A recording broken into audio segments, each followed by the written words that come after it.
नमस्कार। SPT news में आपका स्वागत है। पेश है 8 जुलाई बुधवार शाम 7:15 राजस्थान के विभिन्न शहरों की 15 बड़ी खबरें। राजस्थान शिक्षा विभाग में तबादलों का सिलसिला शुरू हो गया। आज बुधवार 8 जुलाई दोपहर को राज्य भर के 138 जिला शिक्षा अधिकारियों के तबादला आदेश भी जारी कर दिए गए हैं। वहीं 2153 ग्रेड सेकंड शिक्षकों की सूची जारी कर उन्हें एक संभाग से दूसरे संभाग में लगाया गया है। विभाग ने तबादला किए गए कर्मचारियों को 10 दिन के भीतर नई जगह कार्यभार ग्रहण करने के निर्देश दिए हैं। इससे पहले मंगलवार देर रात आदेश जारी कर करीब 5000 शिक्षकों और कर्मचारियों के तबादले किए गए थे। इनमें सबसे ज्यादा ग्रेड सेकंड शिक्षकों के साथ बेसिक कंप्यूटर इंस्ट्रक्टर और लाइब्रेरियन शामिल है। गुजरात के सूरत में 36 घंटे में 18 इंच बारिश हुई। इसके साथ ही जुलाई 1941 में दर्ज हुए 18 इंच का 85 साल का पुराना रिकॉर्ड टूट गया। शहर में बाढ़ आ गई है। शॉपिंग मॉल की एक मंजिल पानी में डूब गई और कारें सड़कों पर बहती नजर आई। शहर का कोई इलाका नहीं बचा जहां पानी न भरा हो। सूरत में करंट लगने, पेड़ और बिजली गिरने से 9 लोगों की जानें चली गई। बाढ़ में फंसे 34 लोगों को सुरक्षित स्थानों पर पहुंचाया गया है। पीएम मोदी बुधवार को इंडोनेशिया के योग्याकर्ता स्थित देश के सबसे बड़े हिंदू मंदिर प्रम्बाबन में पहुंचे। इंडोनेशिया के राष्ट्रपति प्रबोवो सुबियांतो ने उनके साथ गए। दोनों ने मंदिर के संरक्षण जीर्णोद्धार परियोजना का उद्घाटन किया। पीएम ने मंदिर में दर्शन भी किए। उन्होंने मंदिर परिसर में अपने संबोधन में कहा, मुझे किसी न किसी रूप में हमेशा भगवान शिव से जुड़ने का मौका मिला है। सोमनाथ, काशी विश्वनाथ, केदारनाथ धाम और उज्जैन के महाकाल मंदिर के बाद प्रम्बानन मंदिर के विकास का मौका मिलना मेरा सौभाग्य है। पीएम मोदी ने इंडोनेशिया दौरे का तीसरा और आखिरी दिन है। खाटू श्याम जी आने वाले लाखों श्रद्धालुओं के लिए राहत भरी खबर है। बाबा श्याम के दरबार में हर साल देश भर से करोड़ों श्रद्धालु माथा टेकने पहुंचते हैं। खासकर एकादशी, फाल्गुन लकी मेले और अन्य बड़े आयोजनों के दौरान श्रद्धालुओं की भारी भीड़ उमड़ती है। ऐसे में अब राज्य सरकार ने श्रद्धालुओं की सुविधा को ध्यान में रखते हुए तोरण द्वार से 52 बीघा पार्किंग तक नई सड़क निर्माण को मंजूरी दे दी। इस परियोजना से बाबा के भक्तों की दर्शन यात्रा पहले से अधिक आसान और सुगम होने की उम्मीद है।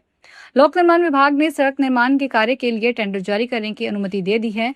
स्टेट हाईवे 113 पर से तोरणद्वार से 52 बीघा पार्किंग तक करीब 1.50 किलोमीटर लंबी सड़क बनाई जाएगी। कांग्रेस ने राम मंदिर ट्रस्ट से आय व्यय का पूरा ब्यौरा सार्वजनिक करने की मांग करते हुए कहा कि करोड़ों श्रद्धालुओं की आस्था से जुड़े संस्थान में पारदर्शिता और जवाबदेही सुनिश्चित की जानी चाहिए। कांग्रेस प्रवक्ता शक्ति सिंह गोहिल ने बुधवार को यहां पार्टी मुख्यालय में संवाददाता सम्मेलन में कहा कि मंदिर में चढ़ावा, ऑडिट रिपोर्ट, सीसीटीवी व्यवस्था और जमीन खरीद से जुड़े कई गंभीर सवाल अब भी अनुत्तरित हैं। उन्होंने दावा किया है कि वर्ष 2023 से 2025 की ऑडिट रिपोर्ट में कथित अनियमितताओं का उल्लेख होने के बावजूद उन पर प्रभावी कार्रवाई नहीं की गई।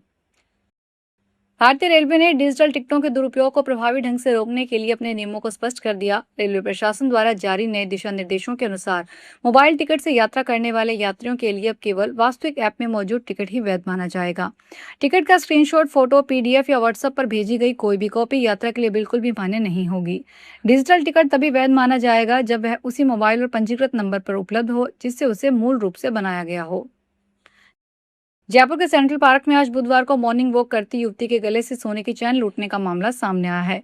नकाबपोश बदमाश ने अचानक युवती के गले पर झपट्टा मारा और चैन तोड़कर भाग गया। चेन की कीमत करीब 1.5 लाख रुपए थी।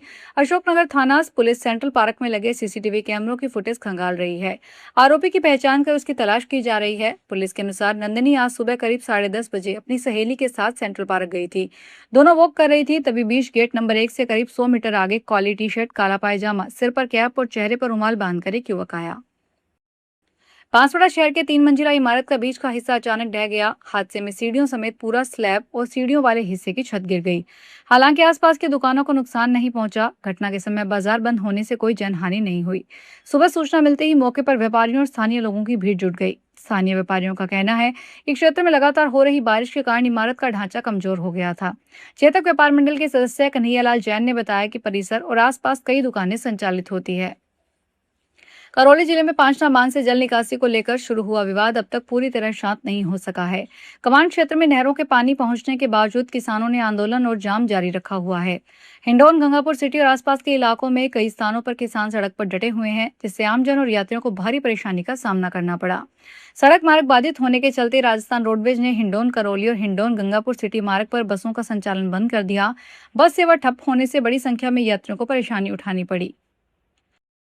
धौलपुर जिले के अगई थाना क्षेत्र में आज बुधवार को एक चलती बाइक में भीषण आग लग गई। इस घटना में बाइक सवार ने कूदकर अपनी जान बचाई।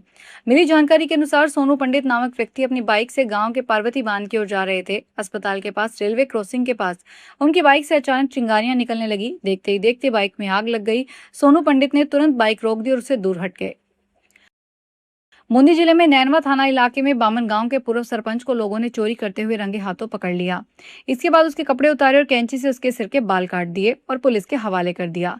इस पूरे घटनाक्रम का वीडियो भी सामने आया है। बामन गांव के पूर्व सरपंच अनिल वाल्मीकि को नगर फोर्ट थाना क्षेत्र के रायपुरिया गांव में ग्रामीणों ने एक मकान में बाइक चुराते हुए रंगे हाथों पकड़ लिया। अनिल वाल्मीकि जनवरी 2015 से 2020 तक बामन गांव ग्राम पंचायत का सरपंच रहा था। पद से हटने के बाद से वह लगातार चोरी की वारदातों को अंजाम दे रहा है। राजस्थान में भीलवाड़ा जिले के बनेड़ा क्षेत्र के खातनखेड़ी राजकीय विद्यालय की बदहाली से बुधवार को छात्रों और ग्रामीणों का गुस्सा फूट पड़ा। प्राप्त जानकारी के अनुसार विद्यालय की बदहाल स्थिति, जर्जर भवन और शिक्षकों की भारी कमी से नाराज विद्यार्थियों और ग्रामीणों ने स्कूल के मुख्य द्वार पर ताला लगाकर विरोध प्रदर्शन शुरू कर दिया।